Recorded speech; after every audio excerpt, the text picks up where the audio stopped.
नमस्कार, मैं राज्य वैद्य दिनेश चंद्र हरनारायण भाई Pandya, Neuropanch Ayurveda hospital and research organisation, sector 21, district shopping centre, Gandhinagar, Gujarat state, India. आप जो मेरे बगल में बैठे हैं, श्री उदय सिंह जी कालूभा जाडेजा, वो आप मुंद्रा तालुका के कुंदरोड़ी गांव से हैं। आप 71 ईयर के हैं और आपको अस्थमा था और ट्यूबरकुलोसिस की बीमारी थी। आपको 1968 से अस्थमा था, काफी आप पीड़ित थे और आपको 1996 माने 1996 से ट्यूबरकुलोसिस चालू रहा। वो आपने 2016 तक ट्यूबरकुलोसिस की चिकित्सा की। आप बंबई में रहते थे, वैसे तो आप मुंद्रा से हैं लेकिन आप रहते थे बंबई। उसके दौरान आपकी स्वास्थ्य दिन प्रतिदिन खराब होता गया। फेफड़े में माने लंग्स में काफी कफ भर गया था, सांस लेने में काफी दिक्कतें थीं और आप ऑक्सीजन डिपेंडेंट हो चुके थे। डॉक्टर साहब ने 2016 में आपको बताया, आपके परिवारजन को बताया कि भैया अब उसमें कुछ नहीं है, आप घर ले जाओ और आजीवन आपको ये ऑक्सीजन पे रहना पड़ेगा। जितना भी वो जीते हैं तब तक आप उनकी सारवार करो, माने उसकी सेवा करो। आप बहुत निराश हो चुके थे और 2016 में जब मैं गवर्नमेंट में था तब अखंडानंद आयुर्वेद हॉस्पिटल अहमदाबाद गुजरात स्टेट में आप मेरी चिकित्सा लेने पहली बार आए। आप जब पहली बार आए थे तब आपको 2 व्यक्ति उठा के लेके आए थे। आप बिल्कुल अपने आप चल नहीं सकते थे, ऑक्सीजन सिलेंडर साथ में लेके आए थे और काफी निराश थे। वो दिन से हमने चिकित्सा शुरू की। ईश्वर की कृपा से ऑक्सीजन तो तुरंत ही छूट गया था और आपको प्रति हमने कई कंटिन्यूअसली आपको ट्रीटमेंट दी है। फायदा ये हुआ है कि आज आपको कोई भी ट्यूबरकुलोसिस की भी चिकित्सा नहीं करवानी पड़ती, न सांस की कोई एलोपैथिक चिकित्सा लेनी पड़ती है।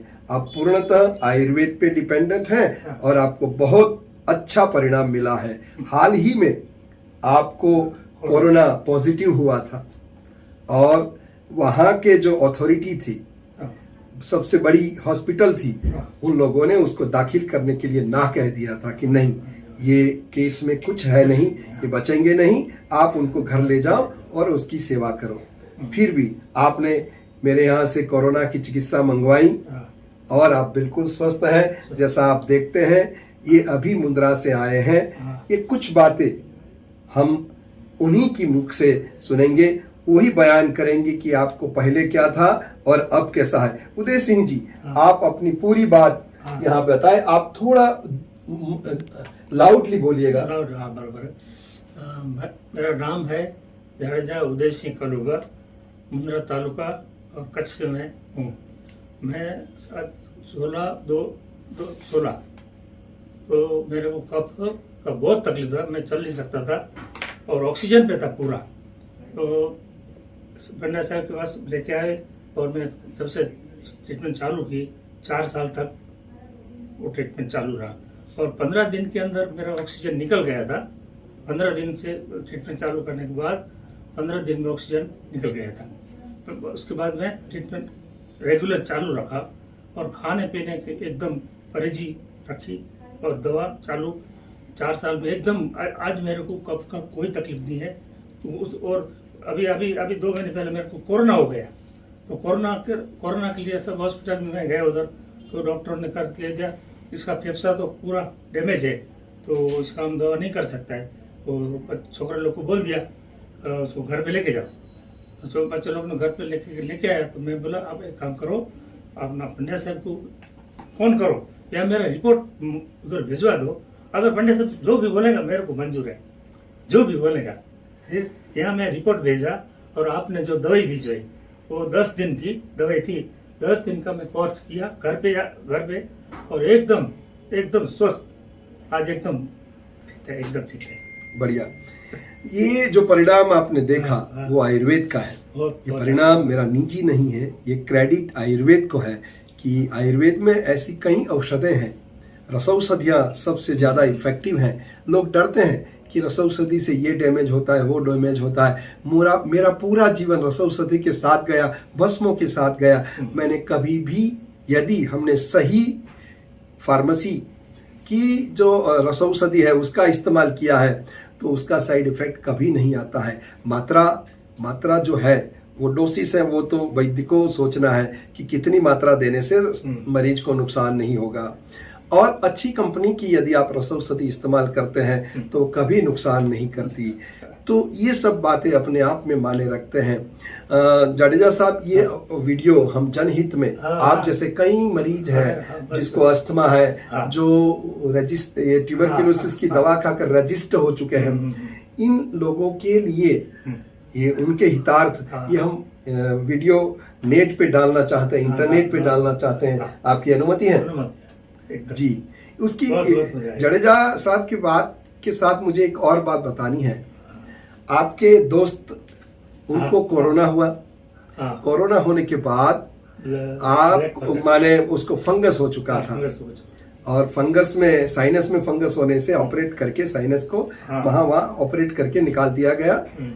उसके पश्चात आपके दोस्त को लंग्स में ब्लैक फंगस हुआ। डॉक्टर साहब ने बोला, अरे नहीं, इसकी कोई चिकित्सा नहीं है, इसको तो काट के निकालना पड़ेगा। फिर आपके दोस्त तो मेरे परिचय में नहीं थे, लेकिन आपने वो मरीज को मेरे यहाँ भेजा, मैंने चिकित्सा की। आज मैं खुश हूँ कि वो बिल्कुल स्वस्थ है। आप उनके बारे में थोड़ा बताएं प्लीज। तो इधर से मेरा जो पोता है वो और उनका लड़का दोनों साथ में पढ़ते हैं। तो अभी उसको डॉक्टर, एक महीना तो अहमदाबाद में वो लोग ट्रीटमेंट कराया था, तो उसको अच्छा नहीं हुआ और बाद में मुंद्रा गया था। अभी बोला तो उसको ऑपरेशन करना पड़ेगा।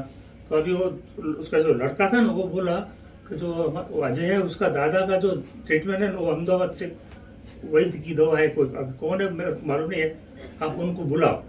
तो मेरे लड़के को बुलाया उसने, भैया ऐसी बात है और हमको वैद्य का जो अच्छा वैद्य उसका हमको एड्रेस दे दो और हमको उधर लेके जाओ। तो मेरा लड़का उसको इधर लेके आया, उसको पहले एड्रेस दिया। तो बोले नहीं, आप साथ में चलो, एक टाइम नवा है सब, तो साथ में चलो। तो लड़का साथ में आया और 10 दिन के अंदर वो रिपोर्ट कराया। 10 दिन के अंदर 90% फर्क, 90%। अभी बराबर है। ये अभी आपने ये जो बात सुना वो बिल्कुल सही है। एकदम ऐसी तो कई बातें हैं जो आयुर्वेद के द्वारा संभव है, बस ये प्रयास करने चाहिए, ज्ञाता सही होना चाहिए, मरीज अच्छा। चतुष्पाद की बात करें ना, तो चतुष्पाद वहां पे पूर्ण होना चाहिए। पहला, एक ज्ञाता वैद्य होना चाहिए। दूसरा, अच्छी दवाइयां होनी चाहिए। तीसरा, मरीज ओबेडिएंट होना चाहिए। और चौथा, कि उसके जो परिचारक है, माने केयर टेकर है, वो बिल्कुल सही होने चाहिए। और ये सभी रोगों में, और जिसमें मैंने आपको अभी ये 2 रोगों के बारे में बताया, सभी रोगों में ये चतुष्पाद पूरा होता था तो परिणाम बहुत बढ़िया मिला। ऐसे तो कई रोग हैं जिसमें मैंने कार्य किया है, कभी और बात करेंगे, लेकिन अभी आपकी आज्ञा चाहते हैं। धन्यवाद।